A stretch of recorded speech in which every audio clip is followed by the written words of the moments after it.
출구 없는 극단 정치, 여기서 문을 열겠습니다. 구교영의 정치비상구 시작합니다. 안녕하십니까, 구교영입니다. 21대 대통령 선거일까지 불과 사흘밖에 남지 않았습니다. 오늘 토요 특별판에서는 12.3 비상계엄으로 발생된 탄핵 정국과 조기 대선 국면을 돌아보고 선거 이후의 과제를 생각해보는 시간을 갖도록 하겠습니다. 오늘 함께해 주실 두 분을 소개합니다.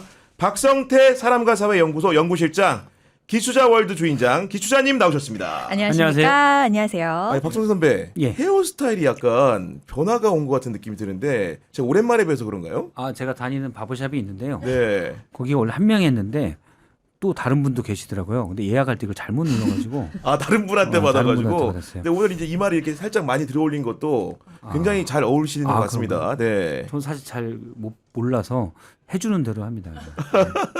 아니, 그런 상황인데, 정말로 이제 시간은 좀 상대적이라고 느끼는 게, 사실 헌재에서 이제 그 파면 결정이 안 나와가지고 굉장히 길게 지루하게 느껴졌는데, 그 4월 4일 파면 이후에 시간이 또 쏜살같이 흘러가지고 벌써 대선이 사흘 앞으로 다가왔거든요.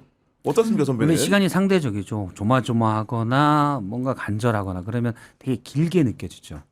그런데 지루하거나 그러면은 지루하고 반복적인 일상들은 어떻게 보면 시간이 되게 빨리 갑니다. 지금 지루하고 반복적인 일상들이다라고 보면 됩니다. 대선이 아니, 사흘 남았지만 긴장감이 없어요. 그러니까요. 그리고 뭔가 저도 데일리하게 진행을 하니까 새로운 뭔가 돌출된 얘기들이 좀 있었으면 좋겠는데, 그러니까 물론 이제 일부 이준석의 혐오 발언이라든가 이런 큰 이슈들이 있었지만 또 하나하나 하루하루 지나면서 또 뭔가 좀 없는 밋밋한 이런 느낌 없지 않습니다. 저는 근데 의외로 그 밋밋함이 좀 기회가 될 수 있겠다 싶은 게요. 우리가 좀 쫀득쫀득한 맛이 없다. 그래서 언론에서는 되게 재미없는 대선이라는 식으로 기사를 쓰는 것도 많이 봤는데 차라리 이 시간에 우리가 좀 귀하게 썼으면 좋겠습니다. 무슨 말씀이냐면 대선 기간이라는 게 이 대통령 선거라는 게 선거 중에 가장 중요하고 큰 선거잖아요. 그렇죠. 그러면 우리가 대통령을 뽑음으로써 뭐 세상에 갑자기 막 천지개벽하지는 않겠지만 앞으로 우리가 어떤 세상에 살고 싶다, 어떤 사회를 우리가 만들고 싶어라는 그런 거 있잖아요. 좀 뜬구름 잡는 얘기도 상관없습니다. 이 기간은 우리가 그렇게 쓸 수 있는 유일한 시간이라고 생각하거든요. 그래서 이제 정권이 바뀌거나 혹은 뭐 어떻게 될지 모르지만 그렇지만 나는 이런 세상이 되면 좋겠다. 이런 주제로 좀 얘기를 좀 나눠보면 좋지 않을까 그 그렇게 건설적인 생각합니다. 얘기를 해보자는 우리 기추자님의 제안이 굉장히 좋게 들리고, 다만 흥미 요인이 왜 떨어졌을까 생각을 곰곰이 해보면은 국민의힘에서 우당탕탕 하던 시기는 굉장히 재밌었거든요. 그러니까 그런 요인이 없어지니까 약간 뭔가 좀 재미가 반감된 거 아닌가 생각도 듭니다. 지금 대선 한 보름 정도 남았을 때부터 계속 나왔던 얘기가 뭐냐면 시사 프로그램을 저도 예전에 만들기도 하고 진행도 해봤지만 나온 얘기가 이제 한동훈 전 대표가 많이 나오잖아요. 그리고 뭐 이준석 단일화, 물론 단일화는 구도상은 의미가 있는 쟁점이긴 했지만 거의 가능성 없지만 반복적으로 나왔다. 이건 뭐냐면 대선이라는 건 사실은 뭐 누가 대통령이 되느냐, 특히 양당의 대결 구도에서는 많이 바뀔 수도 있기 때문에 이 팽팽한 긴장감 있잖아요. 지금의 팽팽함이 어디 있냐? 자, 국민 대선 끝난 뒤에 국민의힘의 리더십 주도권을 누가 가져갈 거냐? 여기에 이제 팽팽함이 있어요. 그러니까 대선 1, 2가 양당의 대결에는 팽팽함이 이미 없어져 버린 거예요. 네. 그래서 사람들도 당연히 관심이 한동훈 전 대표가 나중에 뭘 할까? 무슨 한동훈 전 대표가 뭐가 좋고 그래서가 아니라 그쪽에 사람들이 더 긴장을 하고 있다. 그러니까요. 그러니까 그 얘기들이 많이 나오는 것 같아요. 그런데 이제 지금 기추자님께서 말씀하셨지만 사실 그런 게 안타까운 것들은 팽팽할 때는 정책이나 공약 이런 것들도 좀 내서 서로 대결을 해야 되거든요. 왜냐하면 양당이 팽팽하면 더 내보내고 우린 이런 걸로 세상을 좋게 하겠습니다. 그건 좀 문제가 있어요. 우린 이런 걸로 할게요. 네. 이런 식의 담론이 형성이 되는데 그런 부분이 안 되는 건 좀 아쉽다라고 생각을 합니다. 그럼에도 불구하고 양당이 공약집은 내놓았고, 김문수와 이재명 후보 양자 사이에는 굉장한 차이가 존재를 하는데, 특히 검찰 개혁이나 그 사법 개혁 분야에서는 극명하게 갈립니다. 특히 이제 그 검찰 개혁 부분과 관련해 가지고는 이재명 후보 같은 경우에는 수사 기소 분리를 원칙으로 제시하고 있고, 윤석열 정부에서 굉장히 공을 쌓았던 검찰과 이별하겠다 이런 얘기하고 있는 거 아니겠습니까, 네. 기자님? 저는 근데 그 공약도 그렇고 이게 되게 세세한 그 강론들도 사실 중요하긴 한데요.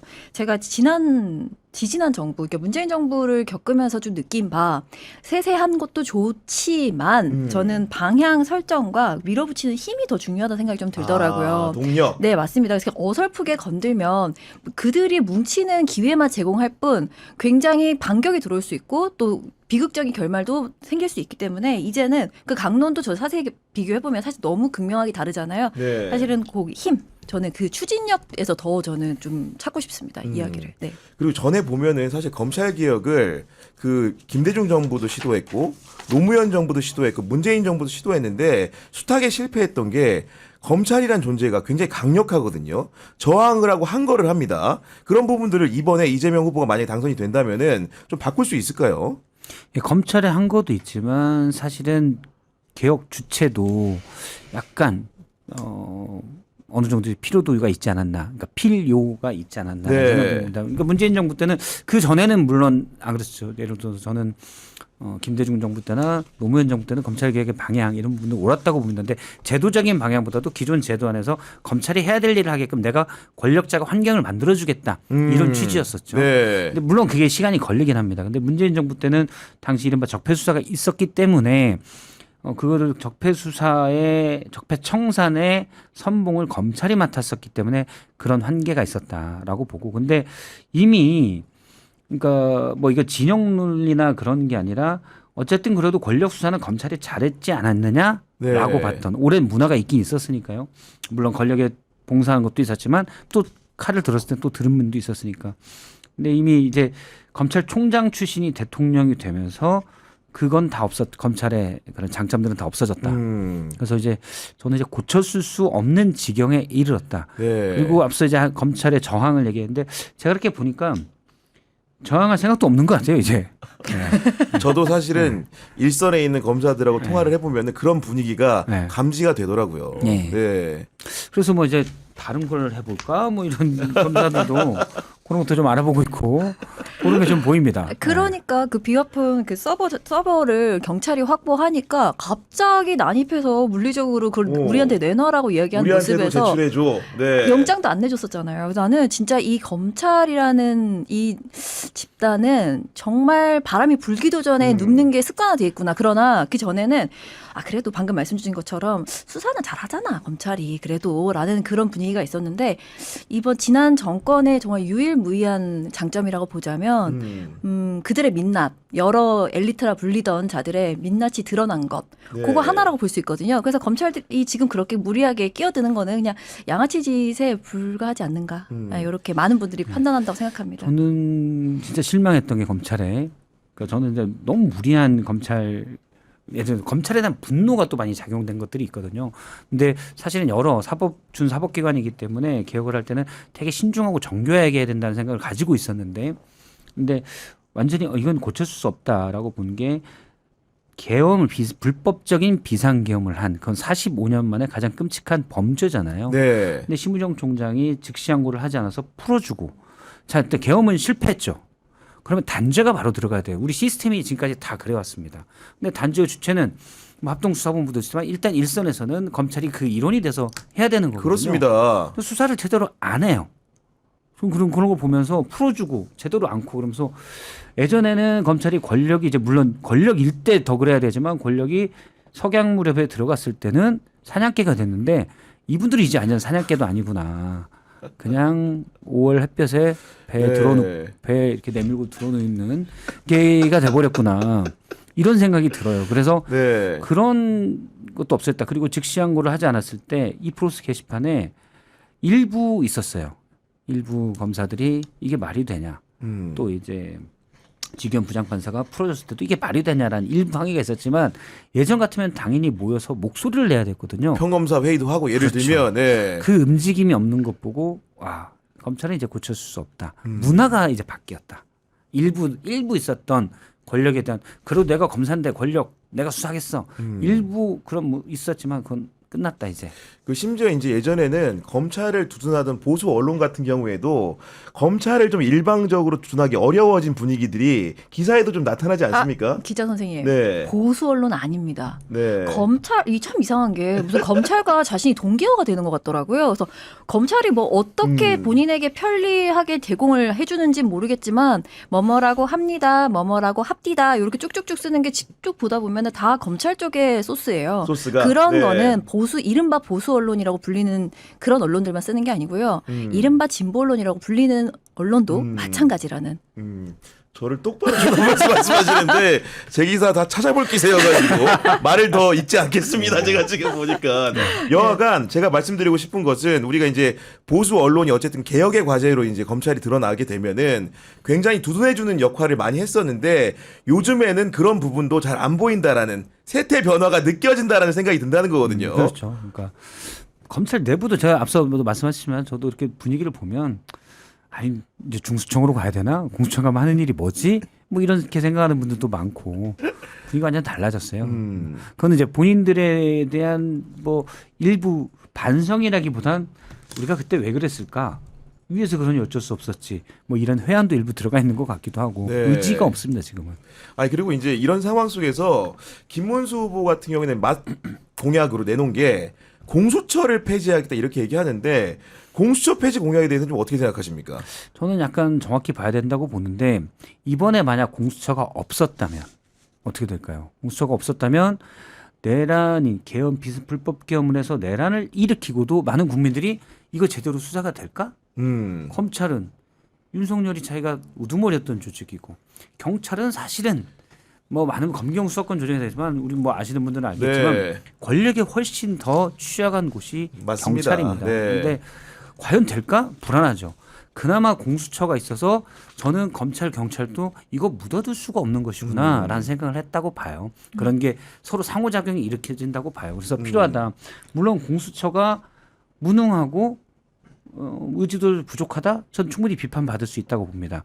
그건 처음에 공수처 설계할 때 한 지방 검찰청보다도 작은 규모로 설립했고 예를 들어서 디테일들에서 많은 문제점이 있어요. 네. 왜냐하면 공수처 검사가 6년인가요? 몇 년 하고는 연임을 계속 받아야 되잖아요. 조직도 작다 보니 공수처 검사들이 승진해서 어디 갈 데도 없어요. 맞아요. 네. 그러니까 이런 디테일들에서 공수처 설계가 잘못됐다.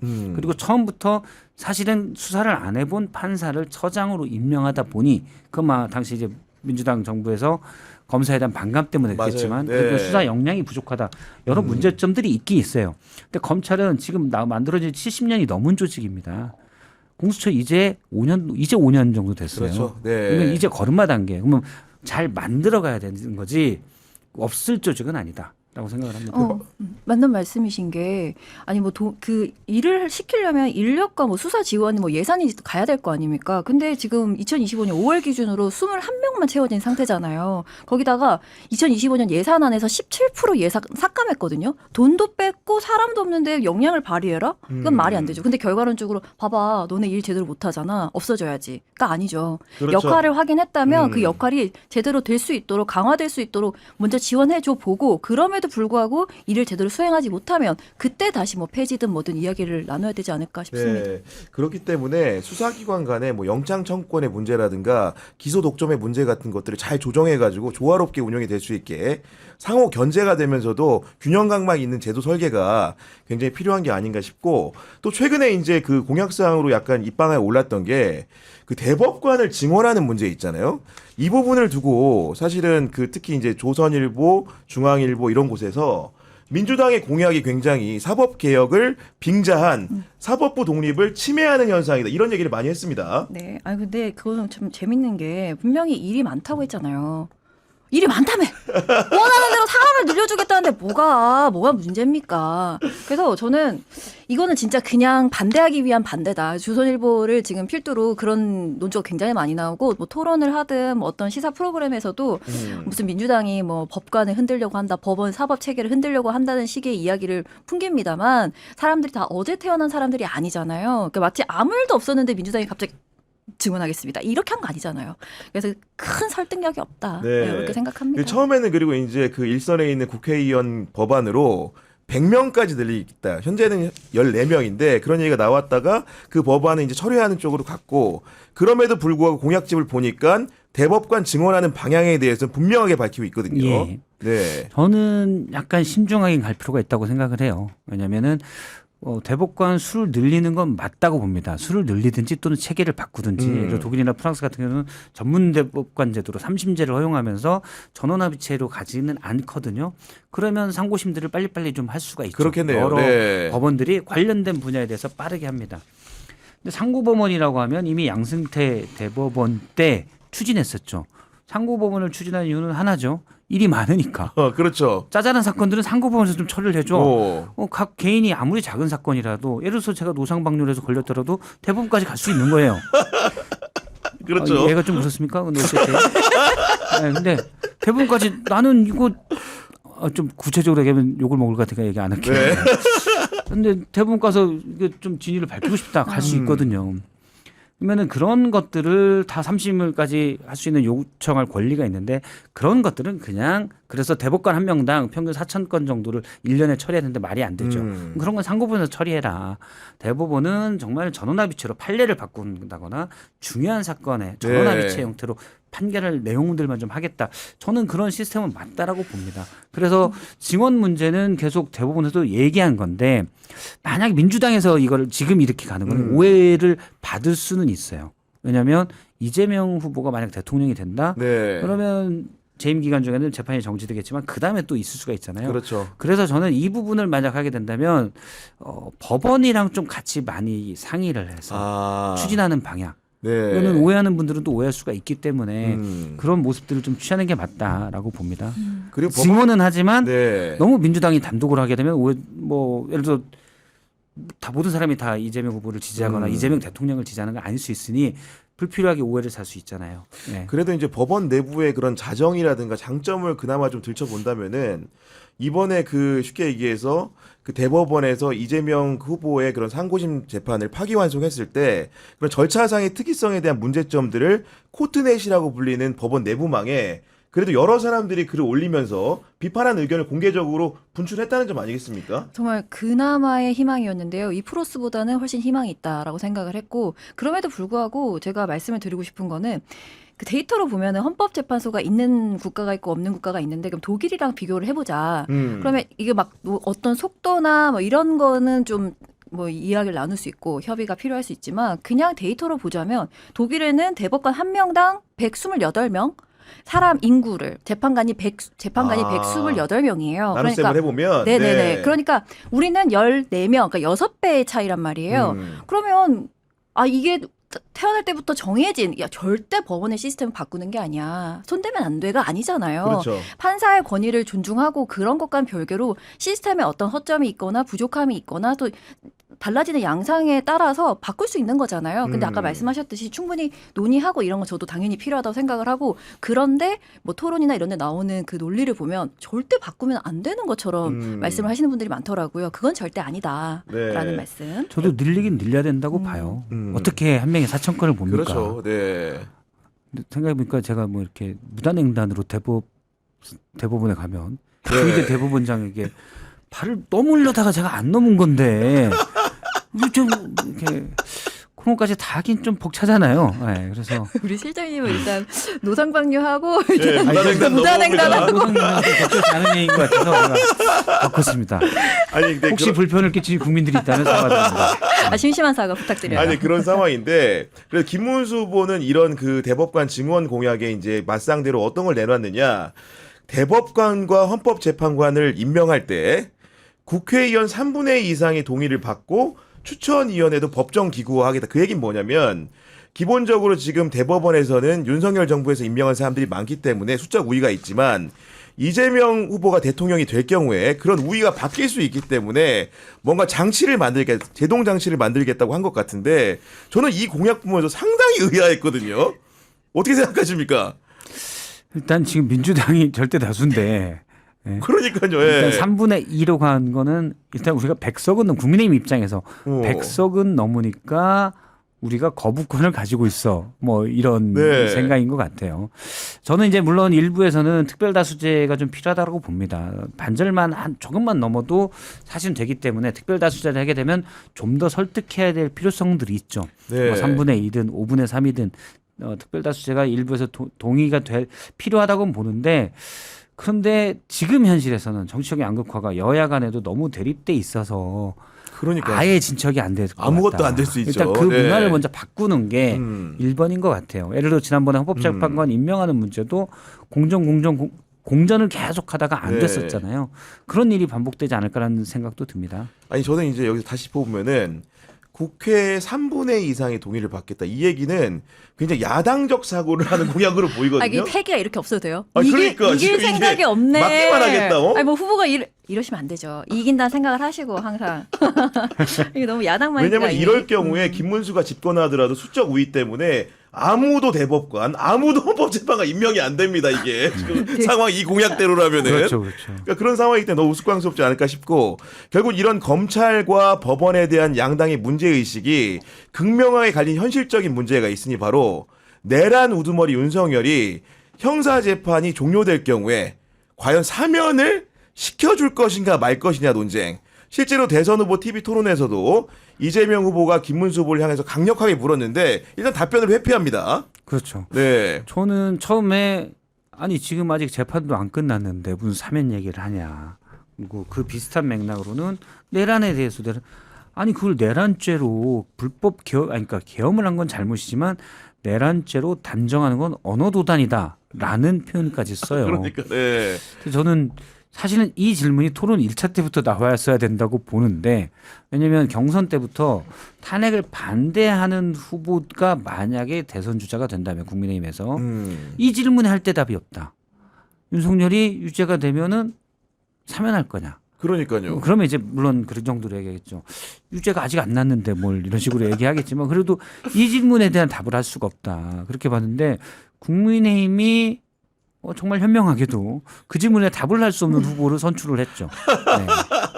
네. 아니 그런 상황인 건데 어쨌든 간에 사람들이 우려하는 게 김문수가 되면 김문수는 뭐 계엄에 대해서는 이제 형식적으로 이제 사과를 한 것으로 보이지만 탄핵에 대해서도 절차적인 문제가 있다고 지적을 하고 그러다 보니까 정말로 서로 되게 되면 풀어주는 거 아니야 이런 생각하는 거 아니겠습니까 지금?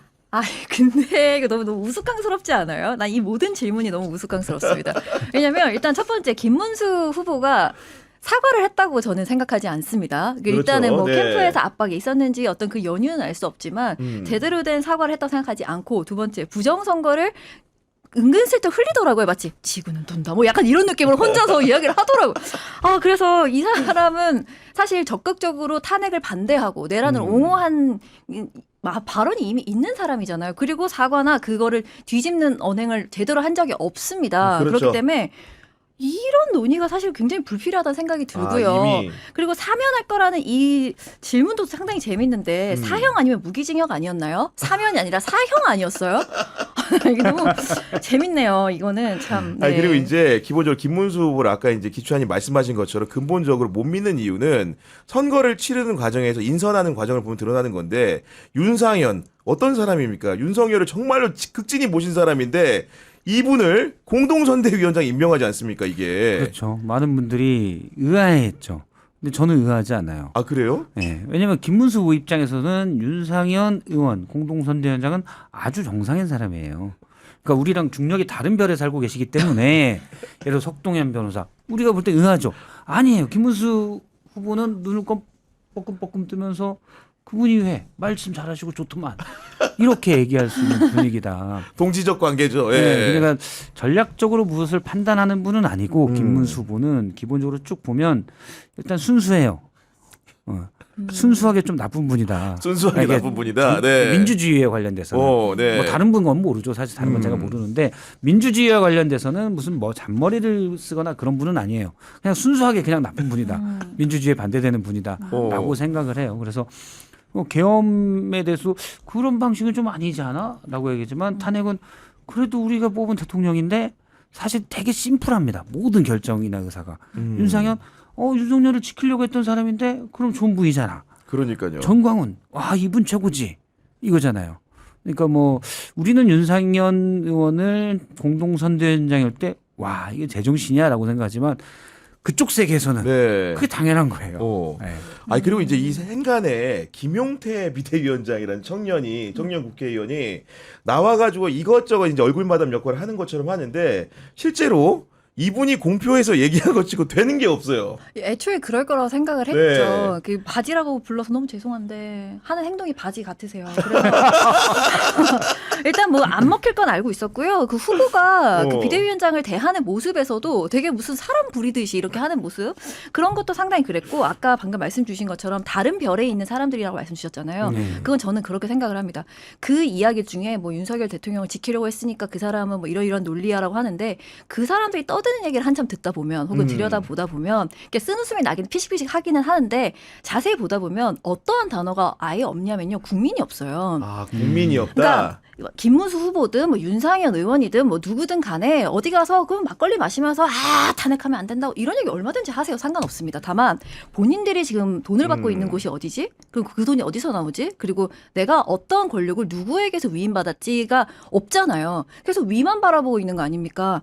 그러니까 그런 사람들이 그렇게 앉아가지고 권력을 쥐고 있는 사람들이 국민이 하지 말라 혹은 뭐 이야기를 해도 전혀 듣지를 않으니 그러니까 어제 사전투표하는 그날만을 기다려서 사람들이 투표하러 가고 뭐 그러는 거 아닌가 이런 생각이 듭니다. 그래서 그런 부분에서 이어서 얘기하면은 결국 이번 선거라는 게 내란 심판 선거가 돼야 되는데 지금 언론도 그렇게 보도한 측면이 없지 않은데 단일화 이야기로 많이 점철이 됐죠. 네. 없지 않은 정도가 아니고요. 내란이 없었던 나라 같습니다. 마치 5년을 다 윤석열 씨가 끝나고 나서 그냥 퇴임한 대통령인 것 같고요. 왜냐하면 밖에서 영화 보고 뭐 즐거운 시간 다 나는 시간이 없어서 영화도 못 보는데 우리 윤석열 씨는 막 영화도 보고 막 그러고 다닙니다. 그리고 내란이라는 얘기가 싹 지워졌어요. 이게 진짜 좀 언론들 좀 정신을 조금 차려야 되는 게 저는 우리 한국 언론들이 도파민 중독이 아닌가 싶습니다. 도파민 중독이다. 네, 그러니까 너무 매몰되어 있고 너무 작은 걸 계속 바라보고 사실 맞습니다. 기사를 그렇게 써야 하는 것도 이해는 하는데요. 좀 큰 맥락을 잡고 갔으면 좋겠어요. 내란이 터져서 지금 불법 개혁 때문에 우리가 지금 이렇게 빠른 시기에 조기 대선을 한다는 점을 놓으면 됩니까? 그래서 저희가 저 한번 그때 이야기 나눴던 주제 중에 탄핵 찬반 집회가 마치 동등하게 벌어지는 것처럼 맞아요. 되게 한번 이 의견을 다퉈볼 수 있는 것처럼 그렇게 기사를 쓰는 것 잘못됐다는 이야기 우리 많이 나눴잖아요. 마찬가지입니다. 지금도 뭐 하는 거예요? 단일화하면은 뭐 세상이 바뀝니까? 그게 막 너무 중요해서 미칠 것 같나요? 뭐 하나의 키워드예요. 단일화를 치면 기사가 미치듯이 쏟아집니다. 작작하셔야죠. 이게 도파민 중독은 치료를 받으셔야 돼요. 아니 정말. 근데 그런 점도 있는데 이번 단일화 과정은 사실은 언론 입장에서도 이렇게 의미 없고 재미없을 수가 없어요. 그렇지 않습니까? 원래 불가능한 일이고 저는 기추자님 지적이 옳다고 봅니다. 네. 근데 사실은 뭐 어떤 구도에 변수가 되긴 해요. 단일화가. 근데 가능성이 적어서 그랬지. 근데 여기에 부수적으로 또는 의도적이든 나왔던 효과가 그런 면이라고 생각해요. 그러니까 국민의힘에서 자꾸 단일화를 언급하면서 김문수 후보의 약점을 감춘 거죠. 다른 담론으로 안 넘어가요. 그렇네. 물론 거기에 대해서는 방금 말씀하신 내란 문제가 제일 클 것이고 두 번째로는 김문수 후보가 우리가 다 알지만 정책적인 게 상당히 얕아요. 맞아요. 이분이 네. 이제 30년간 거의 자연인으로 30년은 정확히 아니고 한 10몇 년은 되지만 느낌은 한 30년 산속에 살다 오신 것 같죠. 그분이 정책에 뭐 좀 약하죠. 근데 단일화 얘기만 되니까 다른 걸 안 물어봐요. 아 기자들이 네, 다른 담론이 죽는 거죠. 그리고 또 하나는 어쨌든 친윤들이 볼 때는 이번 대선은 진 거고 대선 뒤에 주도권을 어떻게 갈 거냐. 만약에 본인들이 폭삭 망해버리면은 보수의 주도권 자체를 내부에 한동훈도 견제해야 되지만 보수의 주도권도 잃을 수가 있잖아요. 그러면 그 잃게 만드는 사람의 한 축은 이준석일 수도 있는데 단일화 담론 자체가 쟤네는 우리 이중대야 라는 또 프레임을 형성해 주거든요. 그래서 그런 식의 프레임으로 됐다. 네. 그러니까 김문수 후보의 약점을 감추기에도 효과적인 게 있었다라고 봅니다. 정말로 그러니까 의도적인 것 같습니다. 네. 그리고 이런 상황 속에서 결국은 이제 그 국민의힘 자체가 한덕수와의 단일화, 이준석과의 단일화를 얘기하다 보니까 사람들이 그럼 김문수의 정책을 너무 보고 싶은데 그 장이 바로 TV 토론이었고 1일 3차에 걸쳐 열렸는데 막상 뚜껑을 열어보니까 정책이 뭔진 모르겠고 네거티브 공방전만 하나 끝난 것 같습니다, 기자님. 그것도 전 동의하는데 한 가지만 더 아쉬웠던 거 얘기를 하면요. 저는 그 질문이 없는 게 너무 아쉬웠습니다. 뭐 단위라도 사실 그 맞습니다. 변수 될 수 있는 거 맞고 기사를 써야 되는 것도 사실 맞죠. 근데 그 수량이라거나 뭐 이런 거에 대한 지적이었고 저는 언론에서 반드시 물었어야 되는 게 뭐냐면 너네 대통령 후보 낼 자격이 있니? 를 물었어야 된다고 생각합니다. 아, 자격에 대해서. 네, 맞습니다. 내겠죠. 내겠으나 그러나 언론은 질문을 했었어야죠. 너네 책임으로 지금 지는 대선이고 심지어 너네 탄핵을 2번이나 탄핵된 대통령을 2번이나 만든 당이야. 그렇죠. 그 공당인데 너네 이번에 자격이 있니? 너네 왜 사과 안 하니? 이런 거 물었어야 되는 거 아닌가요? 내란과 탄핵에 대해서 너네 어떻게 생각하니? 입장은 어떻게 돼? 이 민주주의 사회의 공화정을 이루어가는데 너네가 그 당 한 축을 이루는 당으로서 공당으로서의 너의 역할을 제대로 수행할 수 있겠니? 자격이 된다고 생각해? 라는 질문을 왜 하지 않는가는 너무너무 궁금했습니다. 자격 문제에 대해서 네. 말씀해 주셨고 아까 했던 얘기를 이제 받아서 말씀을 드리면은 TV 토론 3차에 걸쳐서 했는데 정말로 그 정책을 후보들이 어떤 생각을 갖고 있는지를 알기는 어려웠던 것 같아요. 네. 그렇지 않습니까? 역대 최악의 TV 토론이었다라고 봅니다. 그러니까 방식도 저는 형식이 약간 내용도 네. 규정한다고 보는데 방식도 좀 문제가 있었고 가장 큰 건 사실 후보들이죠. 후보들이고 두 번째로는 방식도 좀 문제가 있었고 그렇습니다. 예를 들어서 뭐 말씀하신 대로 그나마 뭐 한미동맹이나 핵 문제 아주 약하게 정책적인 얘기가 됐는데 맨 마지막에 네, 맨 마지막에 김문수 후보 같은 경우는 제가 볼 때는 한 6개 정도를 매크로로 했다가 1번, 2번, 3번, 자 4번 출격, 3번 출격, 자 탄핵 어떻게 됩니까? 욕설 어떻게 생각하세요? 뭐 이렇게 그냥 나온다면 사법 리스크 네. 나오고 그다음에 한미 동맹 관련해서도 핵 우리가 공유를 해야 됩니다. 근데 미국의 동의하에 잘 내용도 미국은 아니라고 하는데 잘 이해가 되진 않아요. 핵 네. 협의를 지금 돼 있는 거죠 현재로서는. 그래서 그런 정책적인 부분도 상당히 좀 낮은데 그런 거에 대한 게 물론 저는 대통령이 아주 세세하게 알 필요는 없다고 생각해요.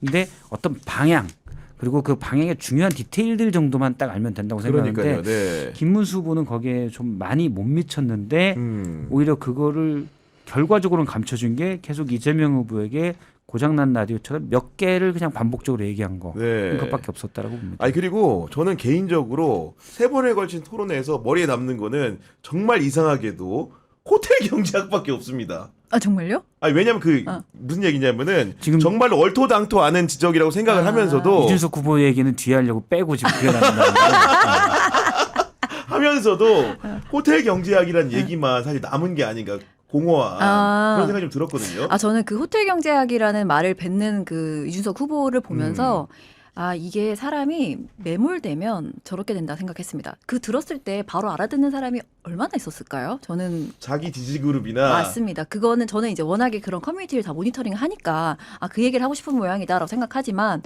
토론은 사실 진짜 나 토론 보고 내가 후보 결정한다라는 사람이 얼마나 되겠어요. 사실 마음속으로 결정을 했거나 아니면 그때까지 결정 안 하는 분들은 보통 토론 보지도 않겠죠. 관심이 없는 분들일 확률이 높으니까. 근데 그 얘기를 던지는 거 보면서 뭔가 공격하려는 그 마음은 알겠으나 어떤 특정 지지층한테 매몰되거나 혹은 그게 커뮤니티일 수도 있고 뭐 당 지지할 수도 있고 여러 있겠지만 그렇게 되면 저렇게 좀 의미 없는 공격에 들어갈 수 있구나라는 생각이 좀 들었습니다. 그러니까 어떤 생각이었냐면은 자기가 만든 이론을 지지자들한테 먼저 학습을 시키고 그다음에 토론회 가서 복습을 해주는데 그 얘기를 처음 접하는 사람들은 도대체 이게 당초에 뭔 얘기인지를 모르겠는데 모르는 것 같으니까 2차, 3차 토론에서 계속 얘기하는 거예요. 알 때까지. 예. 그렇지 않습니까? 그러니까 호텔 경제학이 원래 이제 만들어진 한국은행 책자에 나온 얘기는 그 현금이 순환되면 그러니까 경제의 순환이라는 걸 설명하려고 비유한 거잖아요. 그것대로 딱 되는 것도 아니에요. 그렇죠. 그 정도 효과를 하려고 비유적으로 표현한 건데 물론 한 번 정도는 공격할 수 있겠지만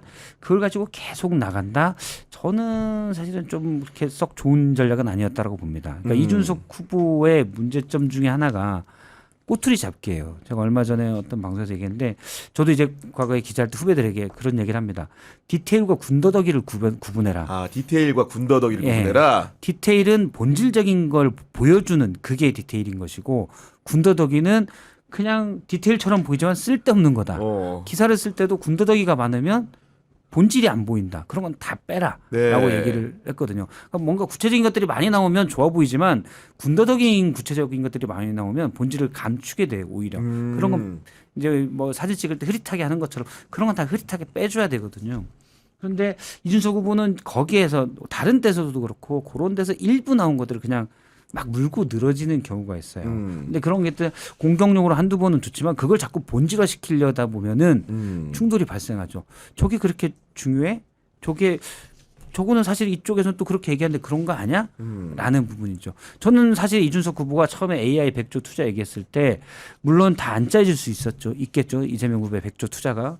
그런데 그러면 국가 부채를 그럼 어느 정도까지 생각하십니까? 감세도 하고 예를 들어 이것저것 투자도 많이 하는데 그러니까. 얼마 전에 공약집에서는 약 210조 원 정도가 추계가 된다라고 얘기를 했었는데 그러면 다른 그 정도로 됩니까? 차라리 그렇게 들어갔으면 정책 토론이 돼요. 물론 저는 국가 부채 비율을 무작정 놔둬야 된다. 부채를 지면 안 된다. 그건 아니라고 봐요. 네. 필요에 따라서 시기에 따라서 지금 경제가 특히 우리나라가 안 좋으니까 올릴 수 있다고 봅니다. 그런데 미리 어느 정도라는 건 국민들에게 얘기할 필요도 있는 거죠. 경제 좀 보고 그렇죠. 과감하게 뭐 늘려야 되는지 어느 정도 그럼 과감하게 늘려야 된다면 그것도 사실 후손들에게 빚이 될 수 있기 때문에 그것도 유권자들에게 동의를 받을 수도 있는 거예요. 근데 만약에 이준석 후보가 그렇게 차라리 들어갔으면 좀 더 건강한 토론이 됐을 텐데 그냥 이쪽에서 볼 때는 이럴 수도 있고 저쪽에서 볼 때는 저럴 수도 있는 호텔 경제학을 그냥 물고 늘어졌다라는 느낌이 좀 듭니다. 저는 제가 기자니까 사실 언론들을 이제 보는데 사실 이준석 후보 같은 경우에는 자신이 가지고 있는 여러 가지 지지 역량 이런 거에 비해서 언론의 노출 빈도가 높고 중요하게 다뤄지는 경우가 많은 건 사실인 것 같고 특히 이번 토론 과정에서도 이준석이 잘못한 부분을 제하고 호텔 경제학 같은 이런 논쟁을 만들어가지고 했는데 언론이 또 고지고대로 많이 써준 것 같아요. 제가 보기에도. 저는 이게 진짜 의문인데 제가 두 분한테 여쭤보고 싶을 정도입니다. 이준석이라는 후보가 지금 와서야 본인이 거의 땅 파고 들어가는 수준이라서 좀 비판의 기사가 나오지 그 전에는 왜 그렇게 진짜 모든 진영의 언론들이 그렇게 따스한가? 거의 어미세요. 준석이를 기르는 마을 같아요. 왜 그렇게까지 따스한 거예요 도대체? 이해가 안 됩니다. 나이가 좀 비교적 젊어서 그런가요? 그런 건 있을 수가 있겠죠. 왜냐하면 국민의힘의 당대표를 했었고 국민의힘 후보인데 기존에 그러니까 박근혜 전 대통령 때 이후로 국민의힘이 거의 절멸되는 그렇죠. 네. 완전히 그 당시에 어떤 일이 있었냐면 5.18 민주화운동을 폄훼하는 공청회 같은 것도 열리고 그랬어요. 그러니까 그런 거에 대해서 되게 개혁적으로 얘기를 했기 때문에 개혁 보수로서의 포지션이 있었습니다. 그러니까 그 부분을 평가를 저는 평가 받을 만하고 평가도 했다고 생각해요. 그리고 윤석열 전 대통령이라는 사실은 아주 독재적인 국정 운영이었잖아요. 저는 이제 우당탕탕이라고 표현을 하는데 우당탕탕인데다가 경로에 독재적인 국정을 했는데 내부에서 거기에 대해서 반발을 했기 때문에 그 부분에 대해서는 또 인정을 해준 거죠. 그런 정도. 근데 예를 들어 말씀하신 지적도 맞는데 이런 부분에 대해서는 언론도 계속 얘기를 했습니다. 예를 들어 전장현 문제에 대해서 약간 갈라치기 방식의 문제 해결. 저는 이준석 후보한테도 뭐 얘기를 하지만 개인적으로도 얘기를 했는데 뭐 문제점을 보고 그거를 어떻게 해결하겠다. 그리고 약간 정책적 마인드도 이준석 후보가 꽤 있어요. 그런데 문제 해결 방식이 이준석 후보는 항상 그 문제를 확 키워요. 어떤 키우는 건 사실 갈등, 폭발 이런 걸로 만들어야 관심이 그 문제에 커지거든요. 자, 그래서 관심을 불러일으킨 다음에 그래서 이 문제를 해결하자고 가요. 대표적인 게 이제 노인들의 어르신들에 대한 그 지하철 요금 문제 이런 것도 굳이 그렇게까지 해서 진지하게 고민할 수 있는 문제긴 한데 이준석 후보의 표현대로처럼 그렇게 할 필요는 없거든요. 논의를 접근하는 게 저는 그 접근 방식이 좀 잘못됐다. 근데 거기에 대해서는 언론들도 지적을 좀 했습니다. 그래서 갈라치기라는 얘기도 하고 있고.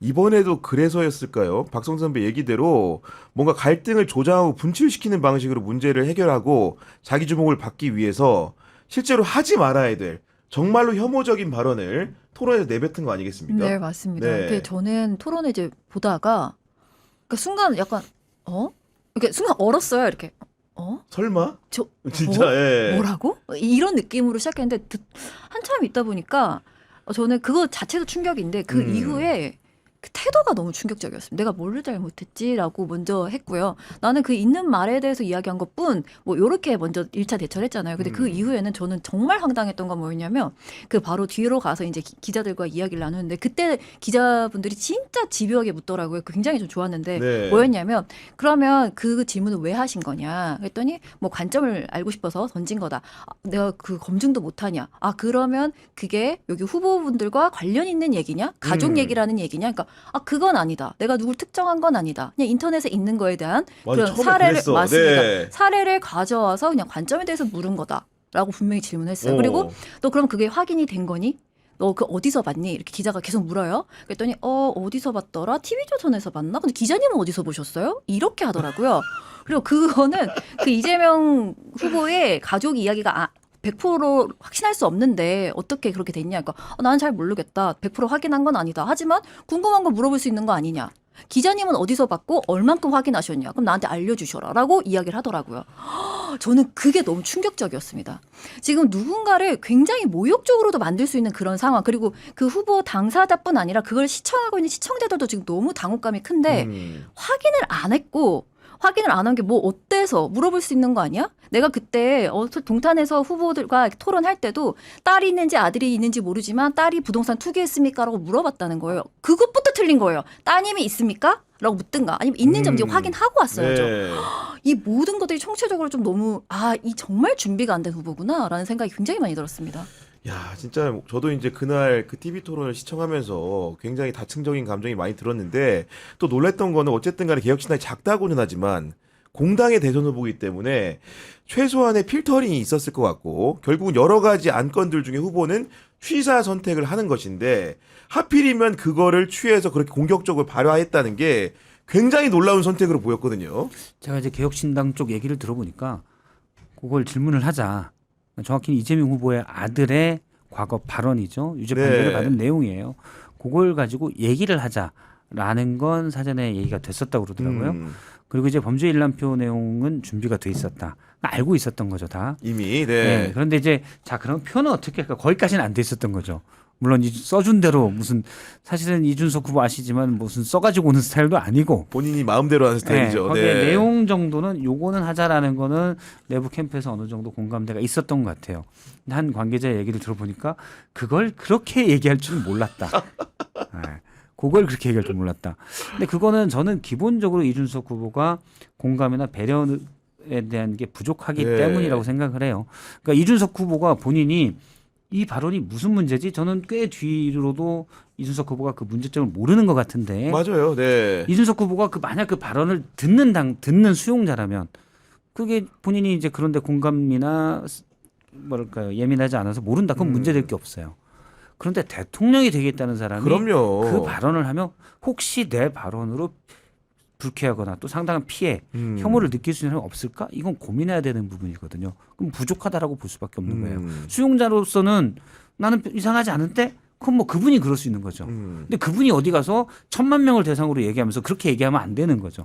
그 차이가 있고 개혁신당 내부에서는 들어보면 계속 이제 그런 얘기들을 많이 하죠. 왜 문제점을 지적한 내가 인용한 발언을 가지고 뭐라고 하냐.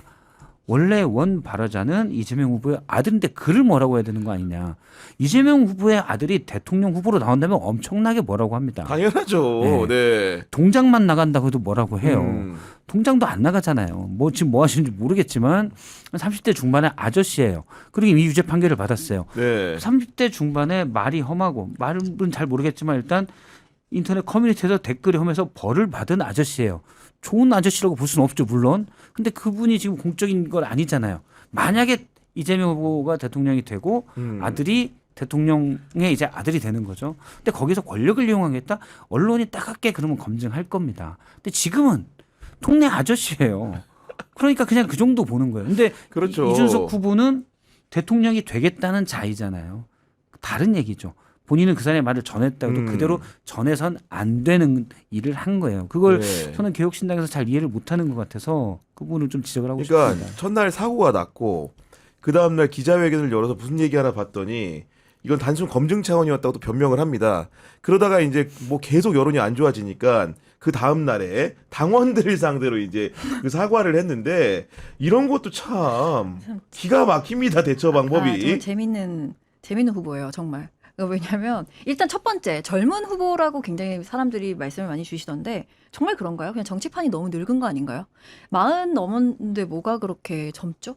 그래서 그거에 전 동의가 좀 어렵고 그래서 어지간한 치기 어린 행동을 마치 우쭈쭈 해주는 거 저는 굉장히 반대합니다. 왜냐하면 우리가 무슨 그를 키우는 양육자 아니잖아요. 그냥 위임받고 우리가 준 것을 그냥 그것을 가지고서 일을 해라. 그냥 남녀노소 상관없다고 생각하거든요. 그러나 마찬가지입니다. 의원까지 가거나 뭐 여러 가지 이때까지 해왔던 행보에서 좀 팩이 있는 모습 좋습니다. 거기까지 인정하는데 지금 공감과 배려가 없다라는 말씀에 저는 100% 동의하는 게요. 왜 이 공감과 배려라는 건 결국 내가 이러하니 상대도 그런 마음이 들 것이야 미로 짐작하는 거잖아요. 그 훈련이 너무너무 안 된 사람이라는 게 이번 사과 타이밍을 놓치는 데서 저는 발견을 했습니다. 사과는 뭐 내용도 중요하고 형식도 중요하지만 무엇보다 중요한 게 타이밍 아니겠습니까? 맞습니다. 밀려서 알았어 미안해 이게 사과는 아니잖아요. 정말 보다 보면 너무 진짜 좀 답답스러운 게 선생님 죄도 떠들었는데요 이걸 보고 있는 것 같아요. 이제 그만 좀 했으면 좋겠고 당신이 나이가 몇 살이든 상관이 없다라는 말씀을 좀 전하면서 그 특정 지지하는 그 커뮤니티를 제가 계속 모니터링을 하는데요. 그들이 어때요? 보이는 특징 중에 하나가 뭐냐면 마치 내가 어떤 말다툼이나 이렇게 막대사수라고 해요. 댓글로 막 싸우는데 그걸로 이제 내가 해서 마지막에 내가 탁 쳤는데 답이 없어요. +1. 내가 이긴 거예요. 그런 거구나. 그런 게 있어요. 그래서 내가 어떤 논점이든 뭐든 이렇게 해서 공격을 했는데 답을 못하거나 하면 내가 이기는 거기 때문에 그런 그 거구나. 모습을 통해서 내가 토론해서 내가 지적을 했고 내가 좀 말이 과격할 수는 있지만 결국 제가 잘못한 거 얘기한 건데 뭐 내가 +1 아니야? 그럼 나한테 호감을 줘야지라고 지금 판단을 하는 것 같은데 그런 그게 거구나. 바로 공감 능력이고 일종의 미루어 짐작하는 건 일단 지능 문제 혹은 훈련 문제입니다. 그 연습을 더 하셔야 대통령이든 뭐든 본인이 원하는 큰 자리로 갈 수 있다. 그렇게 생각이 듭니다. 저는 이제 어젠가요, 그젠가요, 그 이준석 후보가 얘기한 거 절대 굴복하지 않겠다. 그러니까 물론 민주당에서 제명 얘기도 나오고 압박이 좀 셌죠. 그런데 어쨌든 굴복하지 않겠다라고 얘기가 되더라고요. 그러니까 사과는 사실 부수적으로 그냥 액세서리처럼 뒤에 다는 거고 그렇게 해서 제가 이제 다른 방송도 얘기를 했지만 그러면 도대체 윤석열과 다른 게 뭐냐. 이거는 누가 봐도 많은 분들이 볼 때 이건 잘못한 건데 거기에 대해서 굴복하지 않겠다고 내가 왜 이게 뭐가 잘못이지? 라고 한다. 그럼 많은 사람들의 의견도 좀 들어봐야죠. 제가 보기로는 개혁신당 내부에서도 처음에 딱 이준석 후보의 발언을 듣고 아이고 문제다 라고 생각한 분들이 있어요. 그러면은 그런 분들 폭넓게 듣고 만약에 그 얘기를 이준석 후보가 못 들었다. 그럼 그것도 문제인 거예요. 제대로 조언해 줄 사람들이 옆에 없다라는 거죠. 지금 윤석열 전 대통령이 국정 운영을 망친 이유 중에 하나가 저는 그거라고 보는데 경론을 하다 보니까 아무도 조언을 제대로 못 해요. 그리고 워낙 자기 뜻대로 하다 보니까 물론 경로보다는 이준석 후보는 다른 면에서 자기 애고가 너무 강하고 그러다 보니 내가 제일 잘 알고 그러면 만약 조언을 안 듣고 옆에서 얘기해도 아니다 내가 옳다로만 가면 윤석열과 다른 게 뭔가 그걸 묻지 않을 수가 없어요. 진짜 맞는 말씀이세요. 제가 굴복하지 않겠다는 말 듣자마자 네. 순간 팍 뭐가 떠올랐냐면 윤석열 씨가 화물 파업단 그 파업이 일어났을 때 굴복하지 않겠다고 했었어요. 그리고 뭐 갑자기 국민을 가리켜서 건폭이라고 부르면서 굴복하지 않겠다 그랬고 의대 증원할 때도 난 굴복하지 않겠다 하더니 결국은 심의사 계엄을 하고 왜 카메라 대고서 막 이야기할 때 끝까지 싸우겠다 굴복하지 않겠다 이야기했거든요. 그래서 결국은 탄핵당한 겁니다. 그 모습을 좀 보셔야 된다. 그리고 그 윤석열이라는 사람이 언론 상대로 이제 많이 접촉하고 얘기하겠다고 하면서 도어 스태핑이라고 했는데 하다가 중단하지 않았습니까? 왜냐? 자기한테 불쾌한 질문이 나오니까였는데 얼마 전에 이준석의 모습을 봤더니 뉴스타파 기자가 계속 따라다니면서 답 좀 해달라는데 그거를 주변에 있는 사람들이 밀쳐냅니다. 굉장히 폭력적인 모습을 보였어요. 전 진짜 깜짝 놀랐는데 근데 저는 그 모습인 것도 굉장히 놀랐지만 왜 그거 안 써줍니까 언론에서? 왜 안 써줘요? 기사가 안 납니다. 왜 안 씁니까? 빨리 말씀해 주세요. 왜 안 써요? 저는 지금 언론계 있지 않습니다. 예, 진짜 개인 사업자예요. 저도 방송인이었어요. 얼마 전에 종합소득세 신고했습니다. 기자님들 왜 안 씁니까? 왜 안 씁니까? 그렇게 물리적 폭력이 화면에 다 찍혔는데 왜 안 써요? 아 정말 너무 기사가 좀 난 걸 봤는데 제가 아, 물론 종합일간지에 네. 난지는 모르겠어요. 아, 근데 일부 이제 영상을 아예 안난 건 옮긴 매체들도 있고 아니지만 하던데 안 난 건 아니지만 네. 만약에 진영이 달랐거나 음. 다른 정치인이라고 한번 생각을 해보십시오. 그 정도에서 그쳤을까요? 저는 절대 그렇지 근데 않을 거라 과거에 생각하거든요. 이준석 다음이라는 게 그런 질문이 들어오면은 가던 길을 멈춰가지고 난상 토론을 하는 이런 모습을 기대하는 건데 그런 게 없어진 것 같아요. 물론 이준석 후보로서는 불편하고 기분 나쁜 질문일 수 있죠. 그러면 다른 역대 그러면 예를 들어서 뇌물 의혹을 받고 있다거나 이런 분들도 다 기분 나쁘고 불편한 질문들이에요. 근데 기자들이 다 물어봤습니다. 기자들이 이제 왜 안 뭐 아시지만 기자들 특히 권력자들에게는 막 물어봅니다. 뭐 옆에 들어서 마이크로 아시겠지만 이제 마이크로 이렇게 얼굴 치기도 하고 이렇게 물어보는데 저는 이 저번에 영상 그 말씀하신 영상은 상당히 원거리에서 방어를 하더라고요. 정말로. 5m 이내 접근 금지처럼. 그러면 보통 이제 다칠까봐 경호원들이나 또는 보좌관들이 근처에서 한 2m 정도 내에서는 이렇게 이제 끝났습니다. 이렇게 가긴 해요. 그럼 계속 들어줄 수는 없기 때문에 기자의 질문에 필요할 때 그냥 가긴 하는데 이렇게 한 1, 2m 정도는 하는데 5m까지는 좀 이거 심했다 이런 생각도 좀 들고 그럼 많이 좀 밀쳐내는 모습이 또 특정 기자에게만 그러니까 맞습니다. 그 그거는 모습 오해를 살 보면서 수가 있습니다. 권성동 의원이 당시에 손목 막 끌어당기고 하는 그런 모습일 때도 기사가 많이 나지 않아서 저는 좀 충격받았는데 저는 어떤 걸 생각했냐면요. 아까 도어스태핑 말씀하셨잖아요. 그때 도어스태핑 그만둘 때 마지막으로 무슨 일이 있었냐. MBC 기자를 향해서 너 슬리퍼 왜 신었냐. 너 왜 그렇게 질문 반말로 하냐. 반말 아니었죠. 슬리퍼 왜 신냐. 예의가 없냐. 뭐 이런 얘기로 끝냈는데 그때 설전을 벌이는 그 모습도 영상으로 봤습니다. 근데 기자들이 옆에 있지만 뭐 없어요. 왜 가만히 있을까? 당황해서 그런가? 비행기에서 내리라 그래도 왜 아무도 그냥 다 그냥 따라서 가버릴까?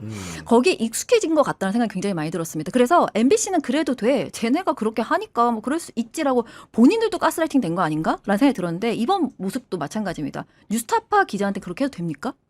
왜 뭐 안 나옵니까? 왜 다 가만히 있습니까?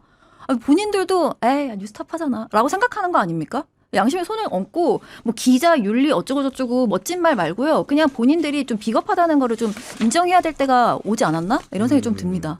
그리고 결국은 이런 이준석의 논란이 되는 발화를 가능하게 했던 것은 아마도 저는 이제 세 차례 선관위주의 TV 토론을 보면서 이대로 대선 후보 토론을 해도 되는가.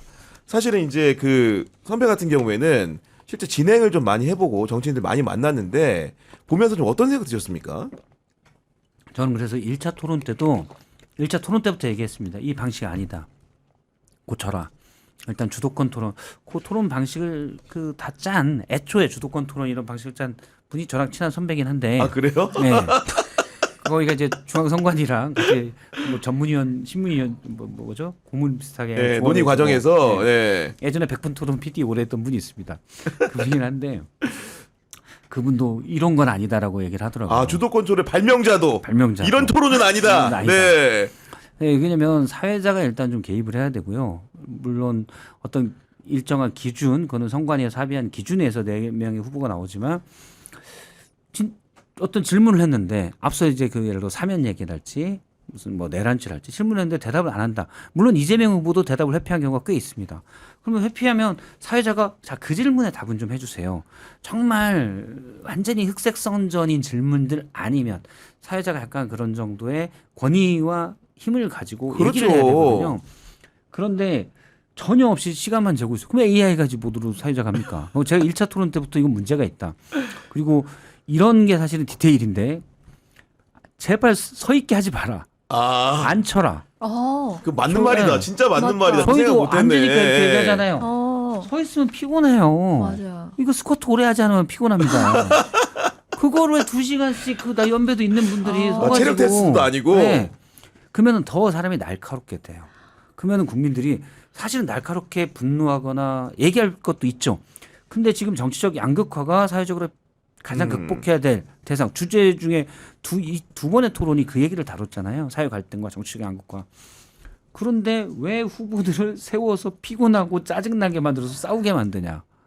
저 1차 토론 때부터 얘기했어요. 타당한 지적이다. 진짜. 예. 안 치고 사실 그 모델이 하나가 있는데 2017년에 당시 손석행크가 했던 그때 그 제가 말씀드린 PD가 그거 했던 분이기도 해요. 근데 당시 심상정 후보, 유승민 후보 5명이 나왔을 때 원형 테이블에 앉아서 쭉 토론을 합니다. 상당히 품격 있게 진행이 돼요. 생산적이었구나. 네, 그리고 사회자가 적절히 도망가려고 하고 대답이 필요한 건 더 듣게 하고 합니다. 지금은 초만 재는 건 왜냐면 일단 각 후보 진영끼리 너무 갈등이 심하니 제가 2초라도 더 했어. 그러면 그 욕을 먹게 되니까 무조건 끊어버리는 거예요. 이건 잘못된 거죠. 그냥 이것도 사실은 각 방송사에 차라리 맡겨버리고 맞아요. 선관위가 자 이건 어디에서 할래요? MBC에서 그럼 MBC가 책임지고 해. 그러면 예를 들어서 MBC가 이 한 회를 책임지고 한다. 그러면 거기서 사회자가 나름 책임지고 조율을 합니다. 욕먹을 일 있으면 내가 먹을게 하고 하면 돼요. 그리고 예를 들어서 뭐 다른 무슨 KBS에서 해. 그러면 상대적으로 MBC는 보다 이제 민주당에 좀 더 가깝다. KBS는 국내에 좀 더 가깝게 알렸잖아요. 그럼 그런 식으로 조절하고 KBS가 책임지고 해서 거기서 또 바른 시간 조정하면 돼요. 근데 지금 너무 이상하게 돼서 이게 저 형식의 내용을 규정한다고 개판이다 지금의 형식은. 그러니까요. 이거 네. 지금 너무 아이디어가 좋은 게요. 이렇게 갑자기 떠오른 건데 뭐 한 번은 터더라도 뭐 한 번은 또 앉고 한 번은 그냥 쇼파처럼 편하게 앉아서 하는 것도 그것도 괜찮을 것 방법이다. 같은데요. 예. 네. 사람마다 왜 이렇게 보면 태도나 무드에 따라서 또 그럼요. 발언이 달라지기도 근데 하잖아요. 소파에서 앉아서 하면은 기초자님 이길 사람이었어. 방송을 그렇게 하기 때문에. 평소에. 저는 허리 바로 세우고 하죠 이렇게. 아니 방구석 일념처럼 이렇게 방귀 끼고 앉아고 얘기해서 이렇게 잘안 저렇게. 되거든요. 그렇잖아요. 여기 콜라 넣고 막 얘기하면서 너 대단히 아니 이게 콜라 안 돼. 먹으면 한동훈 유리해 안 돼. 우리 한동훈 뭐라고 하는 한동훈 씨 라이브 잘 보고 있습니다. 아니 기초자님도 토론 보면서 여러 생각 많이 드셨잖아요. 네네. 어떤 게 문제입니까? 어떤 게 제일 문제냐? 저는 이 생각을 못했는데 이거 정말 맞는 말씀이신 것 같고요. 저는 근데 이게 제가 여러 번 말씀드렸는데 이게 좀 힘들다 그러더라고요. 그게 일단 책임지는 부분이 너무 커서 그렇다는데 팩트 체크가 좀 너무 필요하지 않나. 그건 막 실시간으로 해줘야 돼. 네, 그거를. 진짜. 예. 근데 미국에서는 하는데 왜 우리는 안 됩니까? 이랬더니 우리가 뭐 정치적인 갈등이 너무 정치적 갈등 안 심한 곳이 어디 있어요? 유권자한테 사실을 알려줘야죠. 네, 근데 그게 또 팩트 체크하면 그게 팩트도 아니다 시끄럽기 때문에 뭐 그래라고 이제 관련 종사자분이 말씀하시던데 그거 책임지고 하는 게 보통 방송사 역할 아닌가? JTBC에서는 실시간 팩트 체크를 합니다. 아, 잘 봤습니다. 네. 아까 근데 실시간으로. 기자 이제 네. 아니라고 아까 말씀하지 아니, 않으셨어요? 후배들이 진행한다고 하더라고요. 너무 잘 봤습니다. 네, 그게 너무 필요하다. 왜냐하면 아니 국민이 그 모든 내용을 다 알 필요는 없는 거잖아요. 그렇죠. 모르는 게 나올 수 있잖아요. 근데 보면은 태도가 너무 당당해요. 아, 그럼 제 말이 맞나 보다. 근데 알고 봤더니 완전 틀린 얘기예요. 그러니까 수려한 숫자 속에 거짓말이 숨어 있으니까 이게. 그러니까 저같이 어벙한 애들은 맞는 얘기인가 이렇게 한단 말이에요. 좀 팩트 체크를 같이 하는 게 너무 필요할 것 같습니다.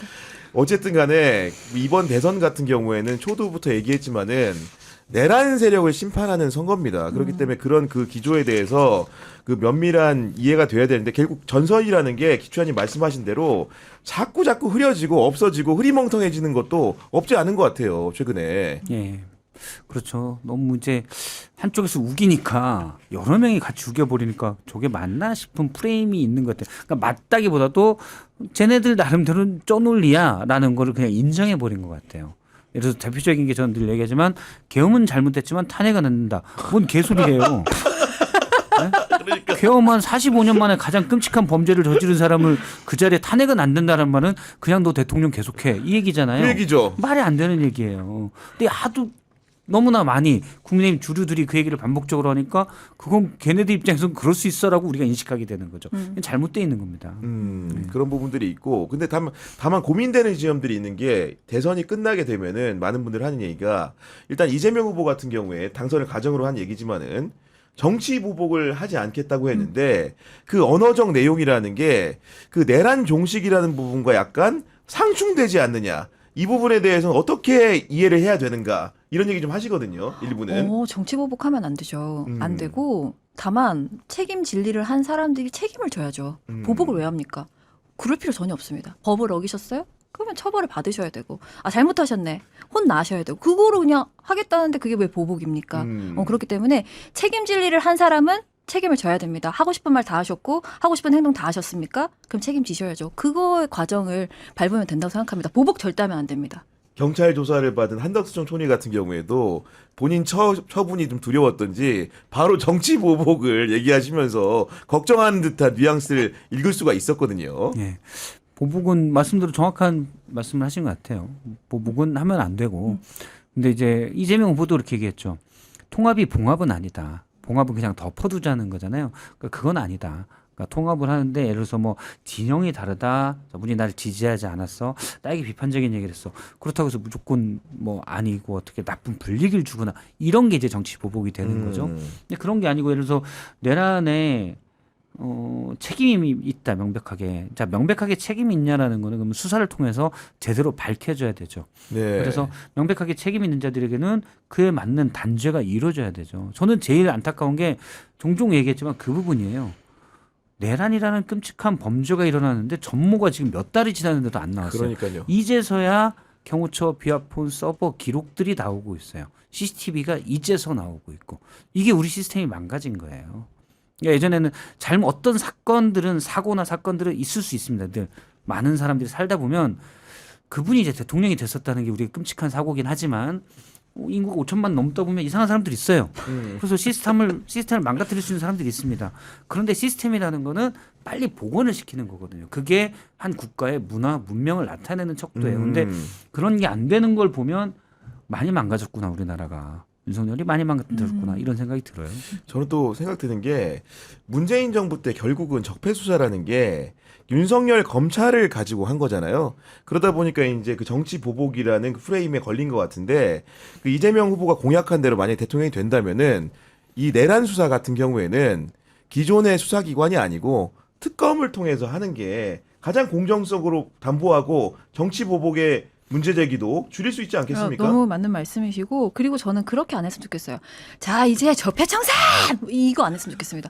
적폐청산 할 거 있으면 그냥 하세요. 조용히 일을 하십시오. 네. 그리고 저는 그냥 이제 우리가 선거를 하고 투표를 하는 이유가 내가 내 삶이 나아지기 위함이라는 거를 사람들한테 직접적으로 느끼게 해줬으면 좋겠습니다. 뭐 검찰 개혁도 중요, 언론 개혁 뭐 개혁할 거 너무 많고 중요한데요. 그것만 계속 떠드는 거 이제는 좀 지겹다. 왜냐하면 진짜 사람들이 목숨이 깔딱깔딱합니다. 진짜. 그래서 뭐 맨날 단일화만 하면 세상이 너무 좋아질 것처럼 떠들어대는 언론을 보다가 가끔 다른 이제 뭐 노동 관련된 언론을 보면 오늘도 파주에서 뭐 노동자가 떨어져 30대가 어떻게 됐고 이런 게 계속 나와요. 굉장히 건조하고 짧게 나옵니다. 폐업률이 몇 프로. 그런 거 보면은 진짜 사람들이 너무 힘들거든요. 이게 장난이 아니고 정말 너무 힘드니까 청산하시고 그리고 사람 민생도 그냥 동시다발적으로 쫙 했으면 좋겠습니다. 그래서 문정부 때 아쉬웠던 점들을 다시 정권이 이재명 대통령이 된다고 상정을 한다면 좀 그렇게 막 구호에 지나지 않는 그리고 네. 다 한 번에 뭐 때려잡고 이런 거 그런 거 하지 말자. 네. 그렇게 네, 말씀드리고 저도 싶어요. 동의합니다. 그리고 예를 들어서 이제 사법개혁 관련된 문제에 있어서 이재명 후보가 그거는 후순위다라고 얘기를 했잖아요. 그게 맞다고 봐요. 아마 다른 민주당 내 일부에서는 필요하다라고 얘기할 수도 있겠지만 일단 지지층 일부에서 그런 것들 강력하게 요구를 하면 또 거기에 호응하려는 움직임들이 실제 민주당 내에서도 있습니다. 그래서 그런 걸 하겠지만 사실 국민들이 물론 사법개혁도 중요하지만 국민들이 지금 너무 어려운 상황이거든요. 어젠가에 한국은행이 0.8% 경제성장. 네. 근데 예전에 우리나라가 이랬던 게 IMF 때 있었고요. 제 기억으로. 저는 예전에 한 10여 년을 또 경제산업부 기자를 했었는데 IMF 때 있었고 카드 사태 때 있었고 2002년인가요? 3년인가? 그다음에 리먼 사태 때 있었어요. 그리고 코로나. 그렇죠. 이 네 번의 경제 위기가 있었는데 IMF는 우리나라의 구조적인 이 모순들이 터져 나온 것이고 나머지는 다 어떻게 보면 외부 변수예요. 어떤 변수. 그러니까 하나의 액시던트 사고입니다. 그러면 시스템에서 그때 잠시 침체를 겪지만 한 1년 안에 다 올라갔습니다. 경제가 반등을 했죠. 리먼 사태 같은 외부에서 왔었고. 그런데 지금은 제가 우려하는 거는 사실 한 지난해부터 올해 이렇게는 구조적으로 이제 저성장으로 가는 거예요. 일본의 잃어버린 30년처럼 우리가 그 전철로 이제 들어가는 단계다. 기로에 서 있다. 그러니까 한 3년 전과 물론 뭐 3년 전 때는 코로나 때문에 워낙 다른 시기였으니까 네. 예를 들어서 뭐 코로나 전에 뭐 2018년이나 17년이나 이럴 때와 지금 2025년은 경제 환경이 너무 달라요. 우리가 늘 제가 50년 넘게 살면서 늘 위기라고 해왔지만 지금은 진짜 변곡점이고 위기다. 진짜 위기. 진짜 위기예요. 진짜 한 17번 정도 하고 왜냐하면 여러 대외 환경이 그렇습니다. 그러니까 중국과의 교역이나 이런 걸 통해서 맞아요. 우리가 득을 본 것도 있고 근데 중국 경제 성장률도 안 좋고 보호무역주가 전 세계적으로 있기 때문에 수출 중심 그거 우리는 안 되고 내수에 지금 양극화에 따른 폐해가 누적되면서 내수 경기가 완전히 죽었어요. 그러면 동력이 살아나기도 없고 인구 구조 자체도 고령화가 되면서 지금 제 또래들이 제일 많거든요. 인구가 한 3, 4년 지나면 다 은퇴해야 돼요. 소비가 다 없어집니다. 그러면 정말 위험한 지금 자영업 위기가 일순간에 나온 사고가 아니라 하나의 외부 변수에 의한 충격이 아니라 이건 구조적인 문제가 되거든요. 그래서 이재명 정부 5년 동안 그러면 경제가 만약 좋아질 거냐? 쉽지 않아요. 정말 노력해도 쉽지 않은 겁니다. 이게 뭐 예전처럼 우리나라 1970년대면 대통령 하나 잘 뽑아서 딱 하면 확 바뀌겠지만 그 정도 덩치의 국가도 아니고 그래서 정말 국민 통합도 돼야 되고 이게 탈피할 필요한 일들이 지금 되게 급선무인 네. 일들이 많다라고 봅니다. 정말 좋은 말씀이셨고 끝으로 그 대통령 당선인에게 이 얘기는 꼭 하고 싶다 그런 거 없습니까 혹시? 너무 있죠. 네. 그러니까 뭐냐면 이제 좀 사람이 발딛고 있는 이 현실 얘기를 좀 했으면 좋겠습니다. 이 엉뚱한 사람이 정권을 잡으면 5.18에 뭐 어땠고 제주 4.3에 어땠고 홍범도 흉상을 어때야 되고 막 이런 얘기 그만하고 싶습니다. 모두 합의가 끝난 얘기 꺼내다가 자기네가 그런 미래가 없으니 컨텐츠가 없으니 맨 과거 얘기 갖고 와서 그러니까요. 가상의 적을 만들어서 공포를 심어주려는 그런 정치 그만하고 싶고요. 우린 현실을 살아가는 사람들이니 저출산 저출생에 대해서 이야기하고 싶습니까? 그러면 살아있는 사람들이 행복해야 가족도 꾸리고 싶고 애도 낳고 싶은 거 아니겠어요? 일하다가 죽지 않는 세상이 돼야 애를 낳는 거 아니에요? 맞아요. 그렇기 때문에 전 이제 현실 얘기를 좀 하고 조금 내일이 오늘보단 낫겠지라는 생각을 조금이라도 할 수 있게끔 그것 정도만 되면 좋겠습니다. 갑자기 파라다이스가 펼쳐질 거라고 믿지 않습니다만 그래도 조금이라도 나아지는 게 있는 그런 5년이 되면 너무 좋겠다라고 말씀드리고 싶습니다. 네, 좀 선배는 어떠십니까? 아니, 너무 훌륭하신 말씀이에요.